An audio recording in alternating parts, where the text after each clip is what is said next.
Bonjour les amis. 1993 a été l'année où Israël et la Palestine étaient sur le point de trouver une solution pacifique à leur conflit. Mais que s'est-il passé pour qu'aujourd'hui encore, la guerre perdure entre les deux pays? Pour comprendre la crise actuelle, nous devons d'abord nous intéresser à l'histoire. Et c'est justement ce que nous allons faire dans cette vidéo. Comment le pays d'Israël est-il né? Et comment le conflit entre Israël et Palestine a-t-il débuté? Mais avant d'aller plus loin, si vous n'êtes pas abonné à notre chaîne, n'hésitez pas à le faire et cliquez sur le bouton j'aime. Vous savez sans doute à quel point les Juifs furent persécutés par Hitler, mais savez-vous que la persécution des Juifs a commencé il y a des milliers d'années? Bien que Jésus soit né au sein d'une famille juive, les chrétiens accusèrent les Juifs d'avoir fait crucifier ce dernier. C'est un conflit qui perdure encore aujourd'hui. Au temps des croisades, les chrétiens entreprirent de reconquérir les lieux saints qu'ils avaient perdus. Ces croisades successives se soldèrent par bon nombre de massacres. Des rumeurs circulaient aussi à l'encontre des Juifs à cette époque qui étaient accusés d'utiliser des enfants chrétiens pour des rituels au cours desquels ils buvaient leur sang, ce qui ne fit qu'accroître la méfiance et le rejet contre les Juifs. Après les années 1800, cette haine envers les Juifs n'était pas seulement due à des raisons religieuses, mais aussi parce que ces derniers étaient considérés comme une ethnie différente. Pour toutes ces raisons, et bien d'autres que nous n'avons pas le temps de détailler dans cette vidéo, certains Juifs pensèrent que pour vivre en paix, ils devaient créer leur propre pays, un État juif. Un journaliste austro-hongrois, Theodor Herzl, fut le fer de lance de ce mouvement politique qu'il lança en 1896, le sionisme. Il est important de dire ici que tous les juifs ne sont pas des sionistes et que tous les sionistes ne sont pas nécessairement tous des juifs. Cette idée n'était pas tout à fait nouvelle car depuis les années 1870, plusieurs organisations se faisaient appeler Lovers of Zion. Cette idée fit son chemin et en 1881, la première migration à grande échelle de Juifs a été observée dans la région de Palestine. Ils y ont établi de nombreuses colonies permanentes et ont commencé à y vivre. Mais pourquoi ont-ils choisi la Palestine?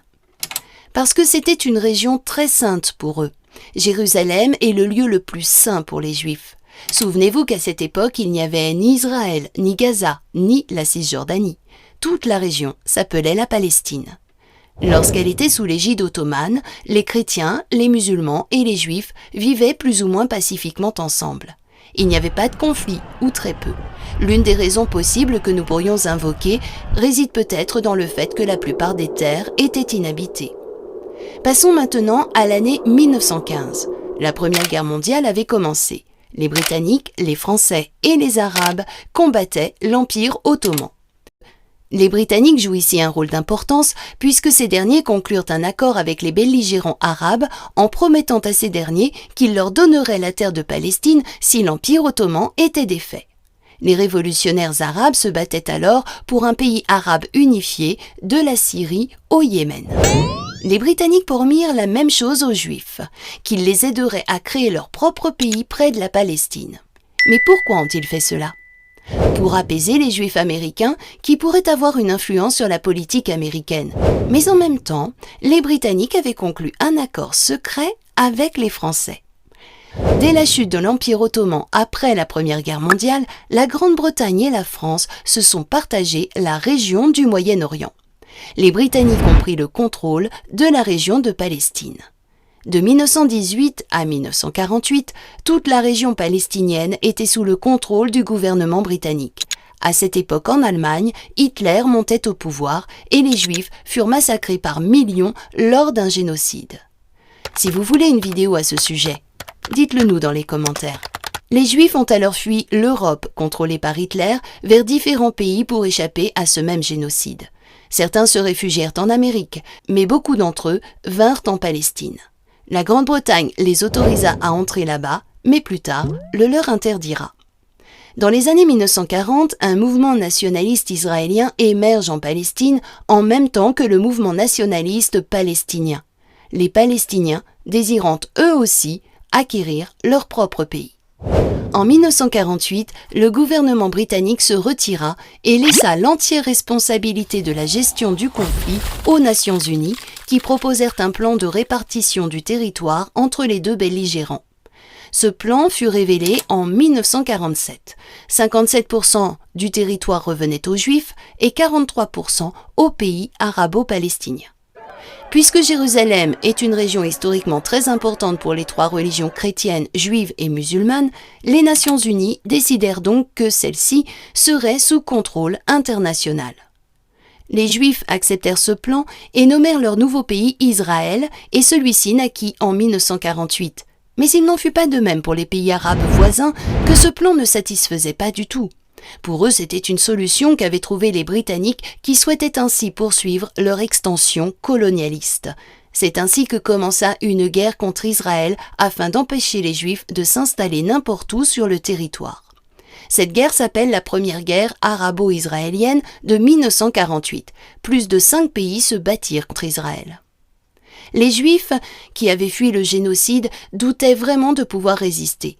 Mais en dépit de toute attente, Israël sortit vainqueur de ce conflit. À la fin de la guerre, en 1949, les zones qui étaient censées appartenir à la Palestine selon le plan de partage de l'ONU furent occupées par Israël. La zone de la bande de Gaza, elle, revint à l'Égypte, et quant à la Cisjordanie, elle revint à la Jordanie. Les Palestiniens n'avaient plus de pays. Plus de 700 000 d'entre eux émigrèrent dans les pays arabes. C'est l'exode palestinien de 1948. En 1967, la première guerre israélo-arabe éclata. Cette guerre, qu'Israël gagna facilement, dura 6 jours. Non seulement Israël occupa la bande de Gaza et la région de Cisjordanie, mais la grande péninsule égyptienne fut occupée. En 1964, l'Organisation de libération de la Palestine, OLP, fut fondée, car les Palestiniens voulaient retrouver leur pays.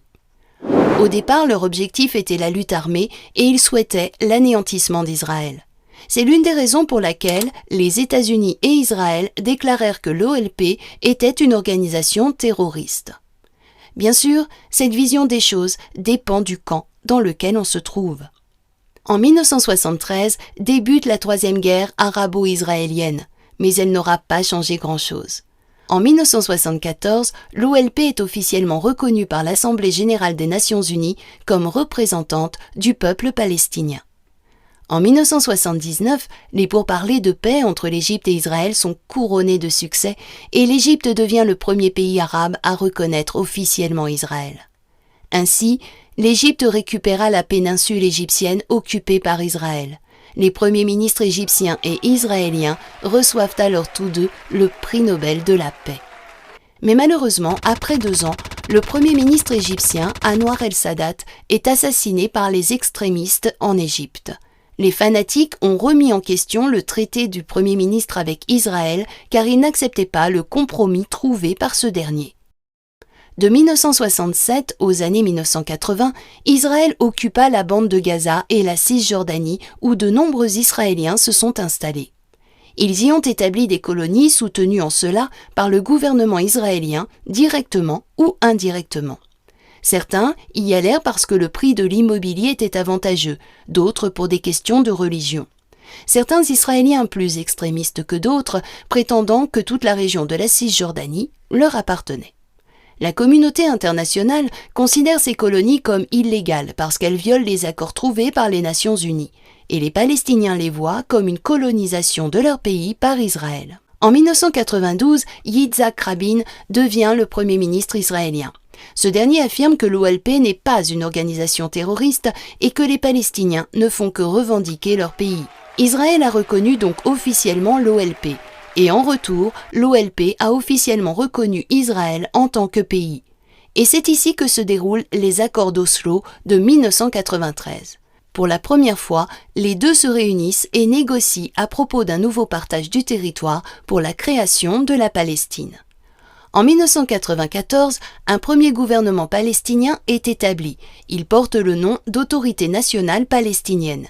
Mais des Israéliens avaient déjà établi de nombreuses colonies permanentes dans la région de Cisjordanie parmi des Palestiniens qui vivaient dans ces mêmes zones détachées les unes des autres. Il fut alors décidé de diviser la Cisjordanie en 3 parties, la zone A, la zone B et la zone C. La zone A serait sous contrôle du gouvernement palestinien. La zone B serait sous l'égide des 2 gouvernements et la zone C serait sous l'autorité du gouvernement israélien. Mais en 1994, la Palestine n'obtint que quelques morceaux de terre dans la région de Cisjordanie et dans la bande de Gaza pour former leur pays. La bonne nouvelle est qu'à ce moment-là, Israël et la Palestine étaient sur le point de trouver une solution pacifique. Et en 1994, le président de l'autorité palestinienne, Yasser Arafat, et le premier ministre israélien Yitzhak Rabin reçurent tous les deux le prix Nobel de la paix. Mais la situation se détériora quand des juifs extrémistes assassinèrent leur propre premier ministre. De la même manière que Godse assassina Gandhi en Inde, parce que Gandhi parlait d'unité entre hindous et musulmans. Et de la même manière que James Earl Ray, un suprémaciste blanc, assassina Martin Luther King Jr. aux USA. Martin Luther King ayant parlé d'unité entre les blancs et les noirs et qu'il voulait mettre fin à la ségrégation raciale. En 1995, un extrémiste juif tira donc à 3 reprises à bout portant sur le premier ministre israélien Yitzhak Rabin. Cet acte de fanatisme remit en question le compromis avec la Palestine. Ces extrémistes israéliens revendiquaient toute la Palestine. À partir de ce moment-là, la situation n'a cessé d'empirer. Il faut dire que 5 à 6 ans auparavant, certains fanatiques islamiques en Palestine avaient eux aussi formé le Hamas. Le Hamas affirmait que l'OLP était bien trop laïque et qu'elle trouvait trop de compromis avec Israël. La réalité étant que le Hamas voulait rayer Israël de la carte. D'un côté, des fanatiques juifs haïssaient leur premier ministre et de l'autre, le Hamas haïssait l'OLP parce qu'un compromis entre les deux parties avait été trouvé.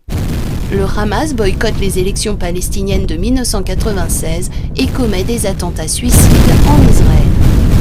Des deux côtés, la situation de groupes extrémistes s'accroît et la haine, déjà latente entre Palestiniens et Israéliens, augmente.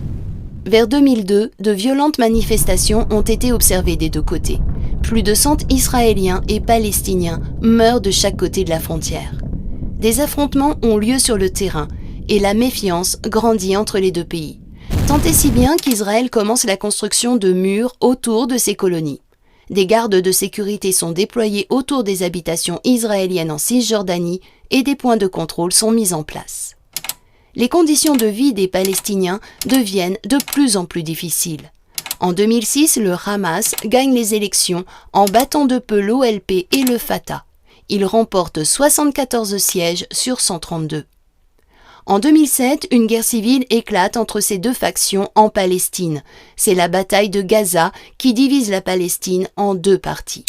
Dans la bande de Gaza, le Hamas établit son contrôle et la zone de Cisjordanie est contrôlée par le Fatah et l'OLP qui sont non violents et qui dirigent la Cisjordanie comme tout gouvernement devrait le faire. Mais aujourd'hui, la bande de Gaza est sous le contrôle du Hamas qui se comporte comme un groupe terroriste. Et comme je vous l'ai dit dans la dernière vidéo, la guerre et les roquettes que nous voyons sont envoyées de la région de la bande de Gaza vers Israël. En Cisjordanie, gérée par l'OLP, ce genre de violence n'a pas lieu. C'est donc la situation, mes amis. Il ne fait aucun doute qu'Israël a continué à coloniser la région de Cisjordanie pendant plusieurs décennies, provoquant l'intensification des affrontements. Il y a toujours des combats entre Israël et la Palestine, car Israël occupe les zones de Cisjordanie. Et les fanatiques en Israël revendiquent toute la zone de Cisjordanie, que tout Jérusalem soit à eux. Et les fanatiques en Palestine veulent éradiquer complètement Israël. La question la plus importante est, quelle peut être la solution à cela? Regardez la carte de la Palestine. En Cisjordanie, le pays est divisé en tant de parties qu'aujourd'hui, si ce pays devait être doté d'un gouvernement indépendant, comment existerait-il alors qu'il est si morcelé? Certaines personnes pensent qu'une solution à 2 États est encore possible sur la base de 1967, alors que d'autres disent que la division doit se faire sur la base du plan de partage de 1947. Mais si cela se fait, alors la question des plus importantes sera qu'adviendra-t-il des colonies israéliennes en Palestine où ont été construites des maisons, des écoles, des hôpitaux et de larges routes? Qu'adviendra-t-il de ces zones si elles sont récupérées par la Palestine? Des centaines de milliers de personnes vivent dans les colonies en Cisjordanie. Qu'en pensez-vous, mes amis? Quelle peut être la solution à cette crise, à ce problème? Comment partager les deux pays? N'hésitez pas à nous faire part de vos opinions dans les commentaires. J'espère que vous avez trouvé cette vidéo instructive. Si vous deviez en tirer une leçon, à mon avis, ce serait de ne jamais cesser d'élever la voix contre les fanatiques. Rendez-vous dans la prochaine vidéo et n'oubliez pas de vous abonner à la chaîne et d'appuyer sur le bouton j'aime. Merci.